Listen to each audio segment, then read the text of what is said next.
Right. BRS నాయకులు గౌతమ్ ప్రసాద్ అంత మాట్లాడదాం. సో గౌతమ్ గారు, మీరు ఆరోపిస్తున్నట్టుగా, బీఆర్ఎస్ నాయకులు ఆరోపిస్తున్నట్టుగా, అక్కడ కేటాయించినటువంటి ఈ 5 ఎకరాల భూమి ఏదైతే ఉందో అది అత్యంత విలువైనటువంటి భూమి. మీరు ఆరోపిస్తున్నట్టుగా 200 ఎకరాకు 200 కోట్లు పలికేటువంటి భూమి అసలు కానే కాదు. First point. రెండో పాయింట్ వచ్చేసి శ్రీధర్ బాబు మాట్లాడుతూ బీఆర్ఎస్ ప్రభుత్వ హయాంలో ఇంతకంటే తక్కువ 90 లక్షలు 30 లక్షలకే కట్టబెట్టినటువంటి ఈ భూముల్ని ఇవాళ మేము రికార్డుల ప్రకారం, అంటే కమిటీ నిబంధనల ప్రకారం ఎకరాకు 1.5 కోటి చొప్పున ప్రభుత్వ ఖజానాకు మేము జమ చేస్తా ఉంటే బీఆర్ఎస్ నేతలు దీన్ని కుంభకోణం అని ఎలా పిలుస్తారు? ఏ బేసిస్ మీద దీన్ని ఇలా ఈ రకమైనటువంటి ఆరోపణలు చేస్తారు అని అడుగుతున్నారు. రోజా గారు, మీకు మన ప్యానెల్లో ఉన్న పెద్దలందరికీ కూడా, అదేవిధంగా మన ప్రేక్షకులకు గుడ్ ఈవినింగ్ అండి. రోజా గారు, ఈరోజు రాష్ట్రంలో ఎవరైనా కంపెనీలు పెట్టుకోవచ్చు, ఎవరైనా వ్యాపారం చేసుకోవచ్చు, వ్యాపారం చేసుకోవడానికి ప్రభుత్వానికి అనుమతులు తీసుకోవచ్చు, భూములు తీసుకోవచ్చు. దీంట్లో ఎటువంటి వివాదం లేదు, దాంట్లో మనం ఇబ్బంది పడాల్సిన అవసరం కూడా లేదు. ఇక్కడ మేమేమంటున్నామంటే ఎటువంటి ఒక రికగ్నైజేషన్ లేని ఒక కంపెనీ, ఆ కంపెనీకి కనీస అర్హతలు లేని దానికి ఎకరాల చొప్పున భూములు కేటాయించి అతి తక్కువ రేటుకే డబ్బులకి కేటాయించి ఈరోజు అనుముల రేవంత్ రెడ్డి కుటుంబము లాభం పొందుతున్నది అనేది మేము ఆరోపిస్తున్నాము. ఇది నిజంగా ఆరోపణనే కాదు, నిజాలు ఏంటి అనేది కూడా మేము ఆధారాలతో సహా చూపిస్తున్నాం. దీంట్లో వీళ్ళు చెప్పిన కంపెనీలో ఒక్క వ్యక్తి ఉద్యోగి లేడు. ఇది వాళ్లే చెప్పింది, వాళ్ళ ప్రొఫైల్లోనే చెప్పింది ఒకటి. రెండోది, ఆ కంపెనీకి చైర్మన్ అని చెప్పుకున్నది కూడా అదే ఆ కంపెనీ చైర్మనే, ఎవరు చెప్పలేదు. అనుముల రేవంత్ రెడ్డి స్వయాన సోదరుడే చెప్పింది. అదేవిధంగా దానికి సీఈఓగా ఉన్నది అతని కుమారుడే, ఇంకా దాంట్లో ఎటువంటి డౌట్ లేదు. ఈ మొత్తం ప్రొఫైల్ అంతా నా జేబులోనో మీ జేబులో లేదు, ఓపెన్ గా ఈరోజు ఓపెన్ ప్లాట్ఫామ్ లోనే ఉన్న పరిస్థితి.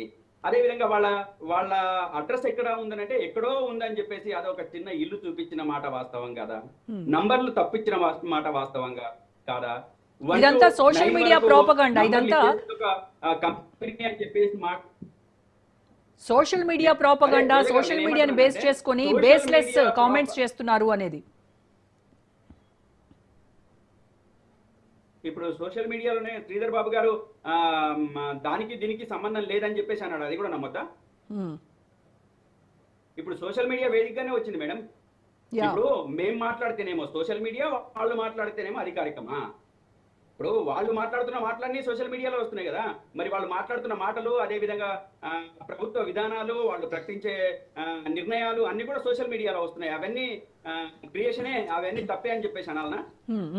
మేడం, మాట్లాడేటప్పుడు మనమంతా బుద్ధి, జ్ఞానం, బుర్ర ఒకే దగ్గర పెట్టుకొని మాట్లాడాలి. ఎవరైనా సరే, అది నేనైనా, మీరైనా, ఇంకొకళ్ళు ఎవరైనా సరే.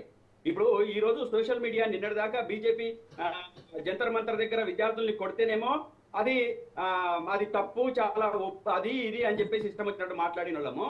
అంటే జంతర్ మంతర్ దగ్గర కొట్టిన వాళ్ళు తప్పెట్లయితారు, జార్ఖండ్ లో కొట్టిన వాళ్ళు ఒప్పెట్లయితారు? మేడం, నేను సోషల్ మీడియా వేదిక అంటే మాట్లాడుతున్నా, ఈ విషయం పక్కన పెట్టండి. రెండో విషయం ఏంటంటే, వీళ్ళే స్వయంగా ఆ భూముల్ని తీసుకొని, అదే విధంగా మూలధనం ₹1,00,000 కూడా లేని ఒక కంపెనీ పెట్టి, ఆ కంపెనీ బేస్ తో ఈ రోజు ₹100 కోట్ల కొట్టేస్తున్నారు అనేది మేము చెప్పిన నిర్దిష్టమైన ఆరోపణ. దీంట్లో అక్కడ మరి దానిపైనే మీరు కంప్లైంట్ చేయండి అంటున్నారు. మార్కెట్ రేట్ ఎంత? గౌతమ్ గారు, మీరు ఆరోపణలు చేయడం కాదు, మీరు కంప్లైంట్ చేయండి ఈడీ సిబిఐ ఎంక్వైరీకి. మేడం, అన్ని రకాల చేస్తాం. ఇప్పుడు పిఎంఆర్ మీద పోయినాము. ఇప్పుడు మీరు ఆగండి ఒక నిమిషం, అన్నతరే గారు కంప్లీట్ చేయండి. మేము కంప్లైంట్ చేసినాము, మేము సెంట్రల్ గవర్నమెంట్ కి పోయినాము, చెప్పినాము, నిర్మలా సీతారామన్ గారికి చెప్పినాము, పిఎం ఏకత యూనిటీ దాని మీద. అంటే మేము ఇట్లా ఖచ్చితంగా పోతాం, దాంట్లో ఎటువంటి డౌట్ లేదు. ఎవరెవరు ఎక్కడెక్కడ ఏమేమి చేస్తున్నారో, ముఖ్యంగా కాంగ్రెస్ పార్టీ ఏ విధంగా భూముల్ని లాక్కుంటుంది, ఏ విధంగా భూముల్ని కబ్జాలు చేస్తుంది, భూముల్ని ఎట్లా తినేస్తుంది అనే దాని మీద వాస్తవాలన్నీ బయట పెట్టాం. అదే విధంగా ఇంకో విషయము, వీళ్ళు 90 లక్షలకు కేటాయించారు, ఇంకో లక్షలకు కేటాయించిన అనేక రకాల ఆరోపణలు ఈ 3 ఏళ్ళు కాదు, అంతకొక 3 ఏళ్ళు కావచ్చు, 4 ఏళ్ళు కావచ్చు, సుమారు 7 ఏళ్ల కాలం నుంచి వీళ్ళు ఆరోపణలు చేస్తూనే ఉన్నారు. ఆరోపణలు చేసి అధికారంలోకి వచ్చింది మేడం. ఈ అధికారంలోకి వచ్చిన తర్వాత రోజా గారు, వీళ్ళు ఒక్కటి అధికారంలోకి వచ్చిన తర్వాత ప్రూవ్ చేసింది ఒక్కటైనా ఉందా? ఒక్కటంటే ఒక్క అంశమైనా ఉందా? ఓకే.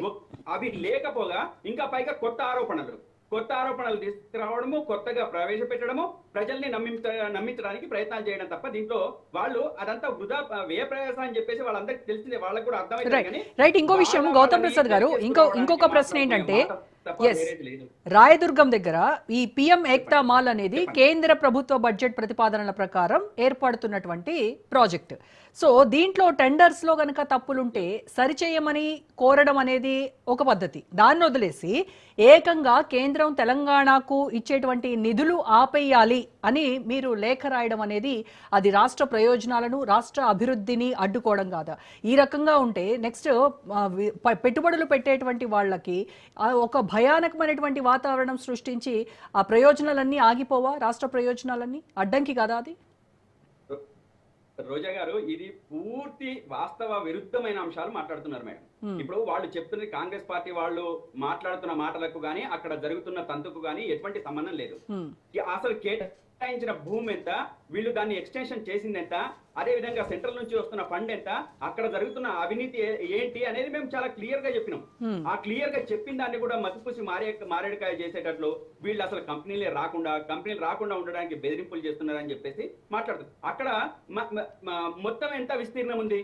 9 లక్షల చదరపు అడుగులు. వీళ్ళు ఎంతగా ఎక్స్టెన్షన్ చేసినారు? దాదాపు 18 లక్షల దానికి ఎక్స్టెన్షన్ చేసినారు. 18 లక్షల ఎక్స్టెన్షన్ చేస్తే ఈ 18 లక్షల ఎక్స్టెన్షన్ ఎవరికి ఉద్దేశించి ఇచ్చిండ్రు, ఎవరి ప్రయోజనాల కోసం ఇచ్చిండ్రు అనేది మేము అడుగుతున్నాం. ఇది చెప్పండి. అక్కడ ఉన్న భూమికి ఇక్కడ వచ్చిన తర్వాత రాష్ట్ర ప్రభుత్వం ఎక్స్టెన్షన్ చేసిన దానికి ఇది ఎవరి బినామీలు తినడానికి చేసిండ్రు? 2,000 కోట్ల రూపాయల వేల కోట్ల రూపాయల ధనాన్ని ఈ రోజు ఎవరి అపరంగా అందించడానికి ప్రయత్నం చేస్తున్నారని మేము అంటున్నాం. వీళ్ళకు మూలధనాలు ఉండరు. వీళ్ళ బినామీ పేర్లతోని భూముల్ని కేటాయించడానికి, లేదా ఈ యూనిటీ మాల్ లో షేర్లు కొట్టేయడానికి కావచ్చు, భూములు కొట్టేయడానికి కావచ్చు, దాని పేరుతో డబ్బులు నొక్కేయడానికి కానీ అన్ని రకాల ప్లాన్లు చేసుకున్నారు. దాన్ని మేము ఈ రోజు బయట పెడుతున్నాం.